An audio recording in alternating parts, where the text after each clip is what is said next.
الحمد للہ رب العالمین والصلاة والسلام علی سید المرسلین اما بعد۔ ایک بھائی دوران اذان اپنی انگلیاں اپنے کانوں میں رکھنے کے بارے میں سوال کرتے ہیں، تو گزارش یہ ہے کہ اپنی انگلیاں اذان دیتے ہوئے کانوں میں رکھنا بہت اچھی بات ہے،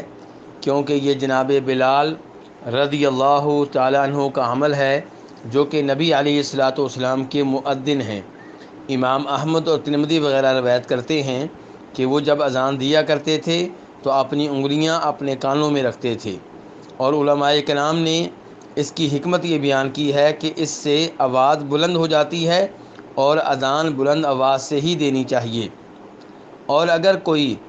اپنے کانوں میں انگلیاں نہیں رکھتا تو امید ہے کہ اس میں بھی کوئی حرج نہیں ہوگا، جیسا کہ امام بخاری رحمہ اللہ نے اپنی صحیح میں اس جانب اشارہ کیا ہے کہ عبداللہ بن عمر رضی اللہ تعالیٰ عنہما دوران اذان اپنے کانوں میں انگلیاں نہیں رکھتے تھے،